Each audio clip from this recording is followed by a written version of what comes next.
Guys, itong Sunny Santiago, it is a wonderful place to start your nursing career. With registered nurses programs that span from novice to advanced, it's really a good place to start your career. And at the same time, the salary here is good as well. I think the salary here, as far as I remember, and correct me if I'm wrong, but parang $53 pataas per hour. Pero syempre, cost of living din dito, iba, medyo may kamahalan din dito sa San Diego. And also, there's a lot of hospital here na pwede kayo mag-work. Nandito yung UC San Diego and merong Scrip Medical Hospital at marami pa. So, guys, if you're thinking of a place to work as a registered nurse, I think San Diego is the perfect place to work as a registered nurse. Marami ring Pinoy dito sa San Diego, especially California. California is known for having a huge Filipino community. So,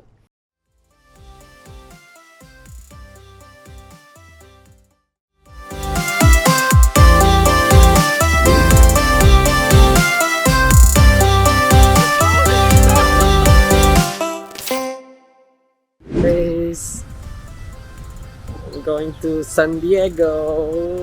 Look.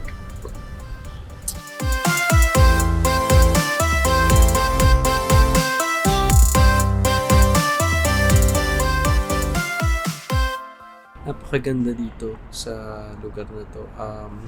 Maraming mga nurses ang dito nagtatrabaho at talagang hindi na umalis sa lugar na to. Though may kamahalan yung cost of living, pero maganda. Hi guys, so naglalakad ako pupunta sa San Diego. They call it unsurrender statue. Unconditional surrender statue. Hindi ko alam. Noong 1542, roughly 200 years before other Europeans settled in the area, si explorer Juan Rodriguez Cabrillo, claim niya na siya yung kauna-unahang tumira dito sa San Diego before the Europeans. Pero ang katotohanan is, sabi sa history, Native Americans talaga yung mga nauna dito.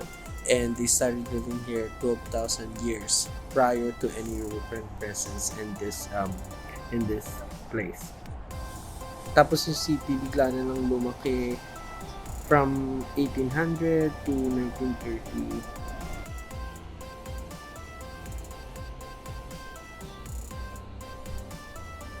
Napaka-relaxing talaga. Yung iba dito parang nag-walking lang sila para ma-relax sila.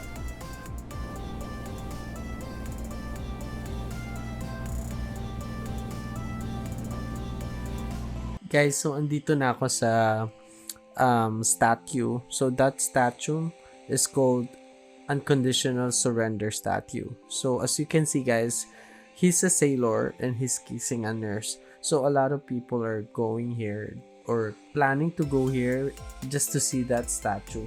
Kasi the statue is really significant and it's very iconic here in San Diego, California. So yung nakikita nyo guys, that statue can also be found in other parts of the world. So meron yan sa Italy, sa Civitace Beach, I don't know, basta yun sa Italy. And meron din sa Royal Oak, Michigan, meron din sa Florida, tapos meron din sa Belgium. Pero yan yung pinaka-popular, yung nasa San Diego, yung nandito ngayon sa San Diego. Guys, use a statue in a sentence. See that? Hey bro, statue? Ang corny ko. So guys, yung Unconditional Surrender Statue pays tribute to the many World War II veterans who sacrificed their lives for our freedom. Tandaan yun guys. If you guys haven't subscribed yet, please subscribe to my channel. Thank you so much in advance, guys. Today we are going to talk about NCLEX or the next generation NCLEX. Vino, kailan ba to mag-uumpisa? Well, my suggestions, dreamers, are do not procrastinate and do it ASAP. If you have the eligibility to take NCLEX, then take NCLEX as soon as possible. If you did not apply for examination yet, then What are you waiting for? Sakay na! Pero guys, seryoso, the reason for that is this new NCLEX or the new generation NCLEX will take effect this coming year, 2023. I personally encountered that kind of questions myself. Nakakatawa pero I did. And I took my NCLEX back in Melbourne, Australia. Ayan. So I was just like touring. Naggagala-gala lang ako actually sa Australia that time. Chill lang para hindi ka kabahan. O di ba pag-gala-gala lang sa, I think that was in Victoria Street. So pagkakatanda ko, my computer shut down at 90 questions. And grabe, sobrang saya ko kasi akala ko yun na. Then later on, walang ano-ano, boom! Kamalas ko naman, biglang lumabas sa screen ko, you are selected to participate in this trial, etc., etc. Ibig sabihin nun, guys, na I will do the trial for next generation. Ano ba yun? Sobrang galing ko pag ganun. Joke lang. Pero, yun nga, I have no choice but to participate. Kasi I was thinking na if I won't do it, it might, affect my result or my test. But you have an option. I think na you can decline it, not to take it. So takot ko na it will take effect, I just did it. Apart from exhausted na ako sa exam, I did not prepare for that kind of question. So parang talagang hirap na hirap ako and I was like nasusuka and my tummy is aching because of those questions. So the questions I encountered is like a case study. My scenario and a case study, hindi naman sa nanakot ako pero umiko talaga yung sigmura ko that time sa sobrang hirap. Well, yun nga, apart from I never prepared on that kind of test, mentally, I was exhausted too. So it was like a case study, my scenario, in my case study, halimbawa, Mr. Smith is a diabetic patient, blah, blah, blah, etc., etc. 1 to 2 paragraphs. Sometimes may mga laboratories pa or tables at ayun na nga, yung questions manggagaling lang sa case study na yon. Ang tawag dito sa test na ito ay enhanced hotspot or highlighting items. It means that you have to highlight the critical values. You have to make sure that you highlight the keywords for the questions below. So, most likely parang 6 questions. I can remember kung may 10 questions galing dun sa paragraphs or dun sa scenario, but as I remember, mga 5 to 6 questions siya per case. So, ito yung pinakabago from that scenario or case study. Highlight the critical values. Dreamers, always remember na, yes, it can be new, it can be hard, but nothing is hard if you are well prepared. It's just that time I wasn't prepared to take that because I was on the trial. Okay? When is the target implementation? Next Gen NCLEX will be implemented by April 2023. Guys, it's still tentative. As of February 2022, they are still collecting data. NCSBN will still analyze those data and not yet into final stage of implementation. It may or may not change. That kind of NCLEX will be focusing on clinical scenarios, chart readings, and kasama na rin yung mga nurses' notes. That will test your judgment. Guys, I'm referring to your clinical judgment, hindi yung judgment nyo sa mga beshi nyo or yung panghusga nyo sa kapwa nyo, ha? Hindi yun. If you dreamers took the NCLEX and experienced taking the next gen trial, go ahead in the comment section and share your experiences. Of course, guys, give me a thumbs up by hitting the like button down below. By the way, dreamers, guys, I am in San Diego right now. As you can see in my background, where is that? Ayun. So yan, yung statue na yan is the statue of unconditional surrender statue. O, di ba? Minemorize ko.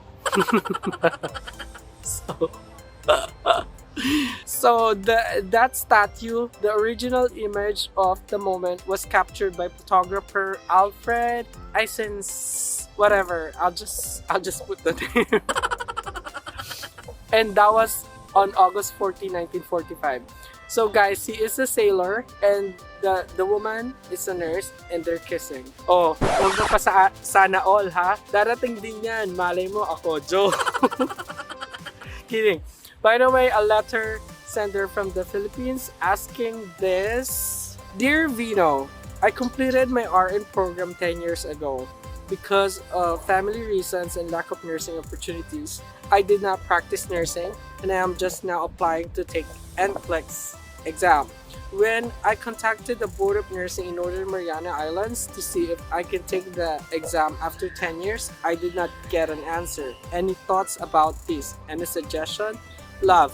Miss do it later. Okay. Dear Miss Do It Later, based on my research, you can still take NCLEX. There is no time limit on when you finished your nursing education to make you eligible or ineligible to take the NCLEX, and you should go ahead and apply right now. However, NMI will require you to take online courses. Because you have been out of school for so many years, I would advise or suggest you to take NCLEX review courses to increase your chances of passing the exam. Also, there are private tutors to help you with this for a safe and current practice standard, because current practice standard have changed a lot in 10 years. Now is the right time, especially next gen NCLEX is not implemented yet. I recommend you starting working on your license right now and start working as well somewhere in healthcare related facility or in a hospital. Best wishes, Miss Do It Later. Yours, Mr.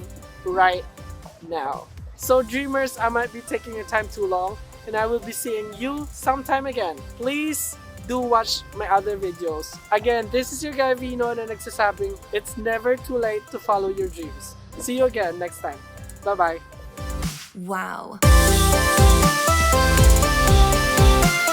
I would just like to thank you everyone for all the love and support that you guys have given me. It was such an amazing feeling that you guys are supporting me all the way on my channel. Tagal naman umalis ng Virgo. Punta na akong Mindoro. Gusto ko tanongin ng lalaki kung pwede na akong picture. Will I know how to bribe these birds. Come here, babe.